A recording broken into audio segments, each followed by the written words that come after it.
અમરેલી શહેરના રાજકમલ ચોક ખાતે ભાજપના કાર્યકર્તાઓ દ્વારા પુતળા દહન કરવામાં આવ્યું। અમરેલી શહેરમાં ભાજપના કાર્યકર્તાઓ દ્વારા રાહુલ ગાંધીના પુતળાનું દહન કરવામાં આવ્યું। દિલ્હીમાં એઆઈ ઇમ્પેક્ટ સમિટમાં જે કોંગ્રેસ દ્વારા વિરોધ પ્રદર્શનોની ઘટનાના પડઘા અમરેલી શહેરમાં પડ્યા। અમરેલી ભાજપ જિલ્લા યુવા મોરચાની ટીમ અને શહેર ભાજપ મહિલાઓ દ્વારા વિરોધ પ્રદર્શન કરવામાં આવ્યું। રાહુલ ગાંધીના પુતળાનું દહન જિલ્લામાં ભાજપના પ્રમુખ અતુલ કાનાણી સહિત ભાજપના કાર્યકર્તાઓ ઉપસ્થિત કરવામાં આવ્યા। ભાજપના કાર્યકર્તાઓમાં ભારે રોષ જોવા મળ્યો હતો।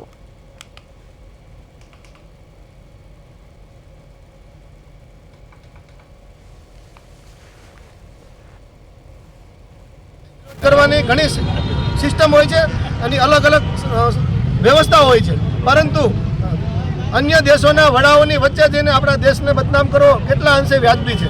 આ કદી પણ ભારતીય જનતા પાર્ટીનો કાર્યકર્તા ચાખી નહીં લે અને આખા દેશમાં એમનો પૂરેપૂરો તાકાત સાથે વિરોધ થઈ રહ્યો છે। ત્યારે આજે મારા મહિલા મોરચાના બહેનો, યુવા મોરચાના ભાઈઓ અને સમગ્ર ભારતીય જનતા પાર્ટીની ટીમ સખત શબ્દોમાં આવા કૃત્યને વખોડે છે અને રાહુલ ગાંધીના અને એની સમગ્ર કોંગ્રેસ અમરેલી ખાતે મહિલા મોરચા દ્વારા રાહુલ ગાંધીનું પુતળા દહન કરવા આવ્યું છે। કેમ કે રાહુલ ગાંધીએ એઆઈ સમિટમાં દિલ્હી ખાતે જે રાષ્ટ્રનું અપમાન કર્યું છે, બધા નાગરિકોનું અપમાન કર્યું છે, બદલ અમે આજે એનું પુતળા દહન કર્યું હતું અને અમે મહિલા મોરચા દ્વારા વિરોધ નોંધાવ્યો હતો। આ તકે અમારા જિલ્લા ભાજપ અતુલભાઈની ટીમ, યુવા ભાજપ ચેતનભાઈની ટીમ અને સમગ્ર અમારા બહેનો મહિલા મોરચાની ટીમ હાજર રહી અને અમે રાહુલ ગાંધીનો વિરોધ કર્યો હતો અને પુતળા દહન